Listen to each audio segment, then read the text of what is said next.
I was lying in bed when I heard Marcus downstairs. It was 2 a.m. Marcus never goes downstairs at 2 a.m. I heard his voice, soft, rehearsed, like Marcus was practicing something important. I got out of bed quietly. I walked to the top of the stairs and I listened. Marcus was talking about me, but not how a husband should talk about his wife. Marcus was giving a speech, a beautiful, heartfelt, absolutely heartbreaking speech about my funeral, about my death, and the worst part, Marcus had clearly been practicing. This is the moment I realized I was married to a man who was planning to kill me. My name is Jada, and this is the story of how I became my own savior. On paper, I had the marriage everyone wants. I'm Jada. 5 years ago, I married Marcus. He was charming, he was successful. He was the kind of man who said all the right things and did just enough of the right things to make you believe he actually meant them.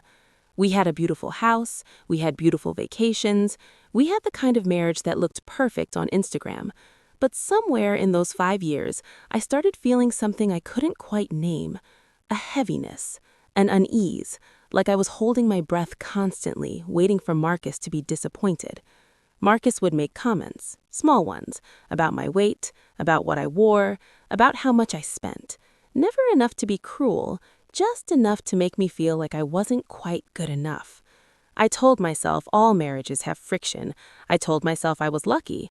I told myself Marcus loved me. But deep down, I knew something was wrong. I just didn't know how wrong until that night. I crept down the stairs. I didn't turn on any lights. I just listened to Marcus speak. Marcus said, "Jada was the most beautiful woman I've ever known. Jada had a heart of gold. Everyone loved Jada." Marcus paused, like Marcus was getting emotional, like Marcus was practicing real tears. I never got to tell Jada how much Jada meant to me. I never got to say goodbye, and I will spend the rest of my life living with that regret. Marcus's voice broke. It actually broke.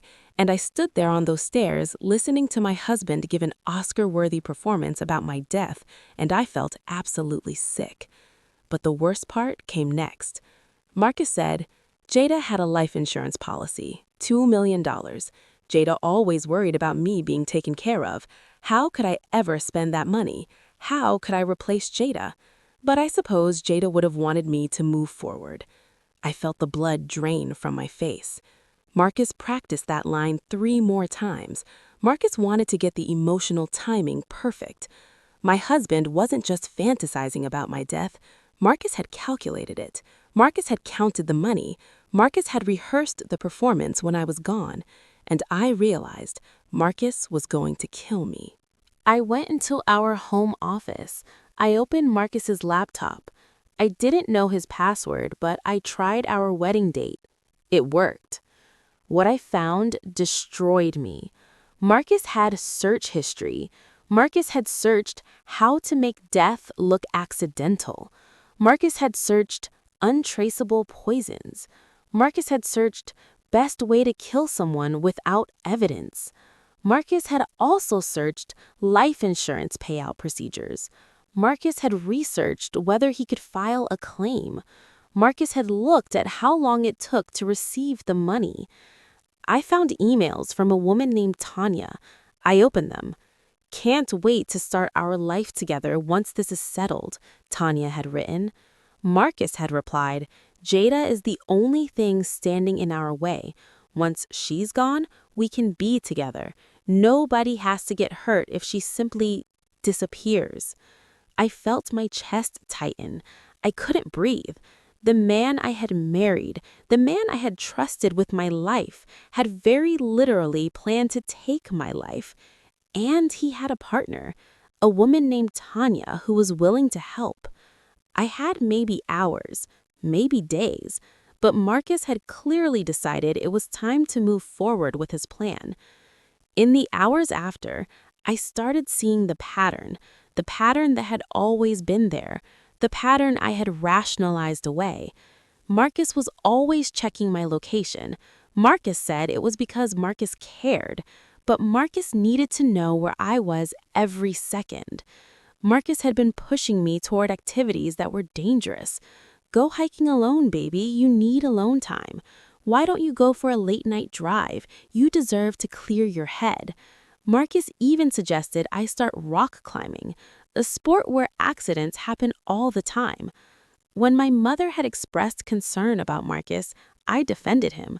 But my mother had seen what I had been too close to see, that Marcus treated me like a possession, not a partner, that Marcus's love was controlling, not caring. My best friend Zara had pulled me aside once and said, I don't trust Marcus. I had gotten angry at her. I had defended Marcus. I had chosen Marcus over my own intuition. But my intuition had been screaming the whole time. I had just been too blind, too in love with the idea of marriage, too desperate for the fairy tale to listen. Now, looking back, I could see it clearly. Marcus didn't love me. Marcus needed me dead. I didn't call the police. I know that sounds crazy, but I had just read Marcus's emails to Tanya. They were discussing whether police would believe Jada if Jada made accusations. They had a plan for that too. Marcus had his brother-in-law, who was a detective. They had planned to make it look like I was making false accusations against Marcus out of jealousy or mental illness. I had no proof that would hold up in court. I just had a laptop that Marcus could have easily erased. So I did the only thing I could do. I disappeared. I packed a bag. I took cash from the safe. I took my documents, my passport, my birth certificate, my social security card. I took nothing that Marcus could track with a credit card. And at 3 a.m., while Marcus slept peacefully in our bed, dreaming of his new life with Tanya, I walked out of that house. I didn't leave a note. I didn't call anyone. I just left. I knew that once Marcus realized I was gone, he would spin a narrative. He would call me unstable. He would tell people I had left him. He would convince everyone that Jada was the problem. But I would be alive.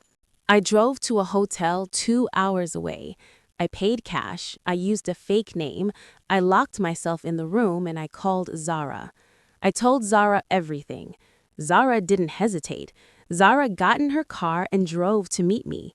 Then I called my mother. My mother, who had never trusted Marcus. My mother, who had tried to warn me.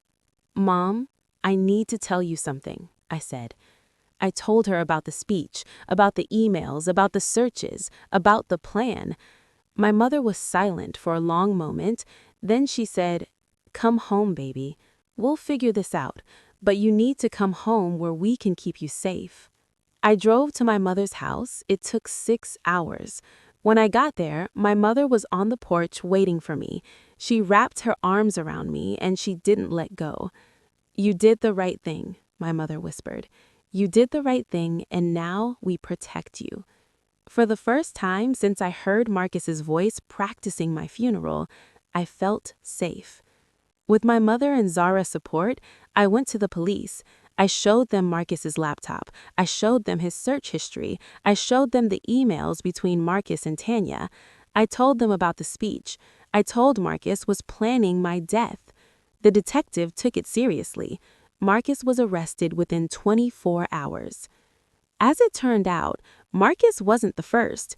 Tanya had helped another man plan a similar murder 5 years earlier. The man had been sentenced to 20 years. Marcus was charged with conspiracy to commit murder. The evidence was overwhelming. I didn't have to prove my story in court. Marcus's own words convicted him. Marcus's own searches. Marcus's own plans. Marcus was sentenced to 15 years in prison, and I was finally free. But freedom, I learned, doesn't mean the trauma disappears. It means you get to decide what comes next. Recovery wasn't immediate. I spent months in therapy. I had nightmares, I had panic attacks. I questioned every relationship, every interaction, every moment of my past. But slowly, I rebuilt myself. Not as the woman Marcus wanted me to be, not as the wife who was willing to disappear, but as Jada, a woman who trusts her intuition, who listens to the people who love her, who knows her worth. I went back to school. I changed careers. I rebuilt my friendships. I spent time with my mother rebuilding the relationship that Marcus had tried to isolate me from. I learned that I am stronger than the darkness. I learned that I am more powerful than my fear. I learned that I survived something that was designed to destroy me. And maybe most importantly, I learned that the red flags were always there. I just didn't know how to read them. Now I do. Now I trust myself completely, and no one will ever make me feel small, unsafe, or disposable ever again. I'm Jada. I survived, and I'm never going back.